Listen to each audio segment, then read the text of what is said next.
This is Optimal Finance Daily, episode 268. Say hello to the new Essentialist by J Money of budgetsaresexy.com.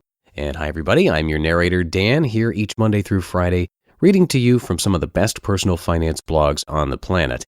If you've got any topic requests for us, come share them at oldpodcast.com.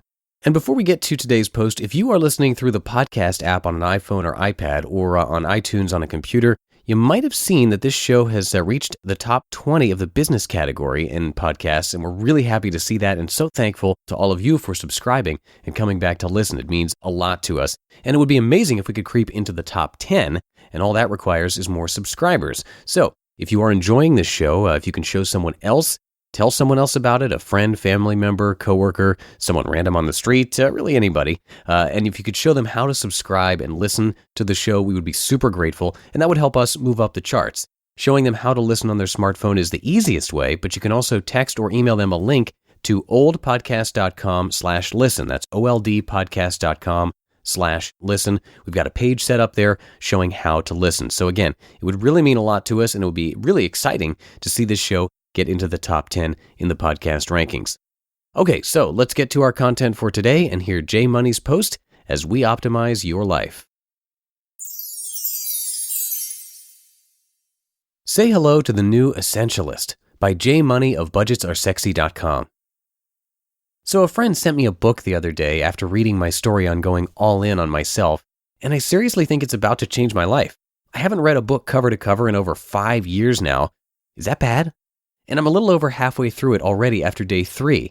It's so good, and it's not even about money. It's called Essentialism, The Disciplined Pursuit of Less by Greg McKeown, and it's about taking control of your life and what you care about and what you don't, and helping you find a much better way to manage everything that's important to you, like your jobs and passions, family, projects, dreams, etc. Quote, "It is a systematic discipline for discerning what is absolutely essential, then eliminating everything that is not, so we can make the highest possible contribution toward the things that really matter." End quote. It is deep and about life's greatest challenges, but it's also highly readable and enjoyable at the same time, which is good because this kind of subject matter tends to put you to sleep, and fast. And while I did say it's not a book about money, oddly enough, the first few chapters were littered with financial takeaways, and so of course another great reason for me to share this with you today.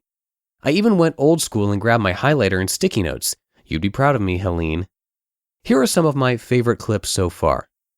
Quote, "If I didn't already own this, how much would I spend to buy it?" End quote. How good is that? Take a look at all the things around you right now. Do you love them so much that you'd go out and replace them right now if they magically disappeared? How many of them truly bring you joy? I've used this question handfuls of times anytime I'm going back and forth with something I want to declutter and keep at the same time. It definitely puts things into perspective. Quote, "When I looked at something I wanted to buy, I would translate it into the number of days I would have to deliver the papers to get it." End quote. This is another great trick to use when you're trying to figure out if you should buy something or not. How many work days or hours would it take to come up with the money? Does it still seem worth it and exciting to you or not? This always reminds me of a friend in college who used to measure units of time in numbers of cigarettes. Anytime I'd ask him how long it would take to go somewhere, he'd tell me 7 cigarettes, and I'd have to decipher from there. Let's see here. It takes you 4 minutes to smoke a cig, so 4 times 7 is 28. Got it. We're 28 minutes away. Thanks. Quote, "Working is important, but more effort does not necessarily yield more results." End quote. This is something I struggle with a lot as I'm a great task doer, but not so much an efficiency figure-outer. I could spend 3 hours answering emails or responding to comments, which is all fine and well, especially relating to this blog, both of which I do daily. But in relation to growing or building up a business or project, career, etc., those hours could have been put to more productive use. The same goes for side hustles as well. If you spend 5 hours and make $100, that's great. But what if you spent 5 hours and made $1,000 instead? Or spent 5 hours and made $0 at first, but every month paid you $20 in passive income for the rest of your life? Same amount of time, drastically different results. Quote, 20% of our efforts produce 80% of results. End quote.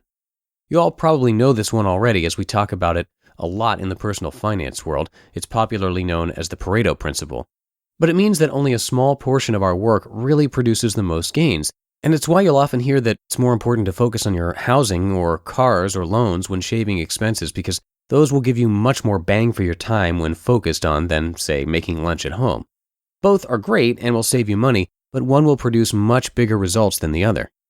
You'll also find this in business with finding your core clients that pay you the most, or the opposite where you're finding the clients that take up 80% of your time but only give you 20% of your business.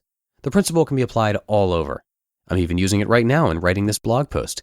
I could spend another hour cleaning it up and editing it to be better, but it's already 80% good, and the extra hour won't make that drastic of a difference. Or maybe you're done putting up with my grammar? There was even a passage on our community's hero, Warren Buffett. Quote, Warren decided early in his career it would be impossible for him to make hundreds of right investment decisions, so he decided that he would invest only in the businesses that he was absolutely sure of and then bet heavily on them. He owes 90% of his wealth to just 10 investments. End quote. 10 investments? That's crazy. Can you imagine focusing like that in your career, life, or finances? I guess I kind of am myself, having all my retirement money in just one index fund, VTSAX, and all my banking accounts under one roof, USAA. Why go anywhere else when, to me, they're the best? But I've always filed it under minimalism rather than essentialism, though they kind of go hand in hand, don't they? In fact, here's a great last line to leave you with today. Quote, Essentialism isn't about getting more done in less time. It's about getting only the right things done. End quote. It's minimalism merged with efficiency, merged with importance, merged with straight up awesome. And I hope you'll do yourself a favor and pick up a copy if you're having a hard time keeping up with everything too. You can find it at Amazon for $8.06 or check it out at your library for free. If I find any more financial correlations in the second half of the book, I'll come back and share those next. You just listened to the post titled Say Hello to the New Essentialist by J Money of budgetsaresexy.com.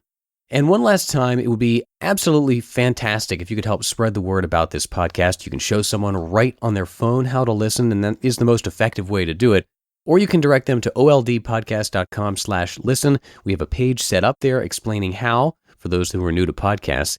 And we would be very grateful for this. And who knows, maybe we can get into the top 10 of business podcasts in the iTunes charts. And that's it for today. Thanks so much for being here and listening. I will see you in the Thursday show tomorrow, where your optimal life awaits. Hello, Life Optimizer. This is Justin Malik, creator and producer of this podcast, but also Optimal Living Daily, the show where I read to you from even more blogs covering finance, productivity, minimalism, personal development, and more from incredible bloggers like Derek Sivers, Zen Habits, Mark and Angel, The Minimalists, and all the ones you hear on this show too. So if you enjoyed today's episode and like taking amazing blogs on the go, come on over to Optimal Living Daily and subscribe to that one too.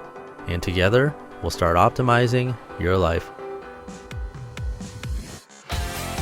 You've been listening to Optimal Finance Daily. Be sure to hit the subscribe button to stay up to date on each new episode and head to oldpodcast.com. That's OLDpodcast.com for a free gift as well as more actionable tips and resources to help you maximize your potential.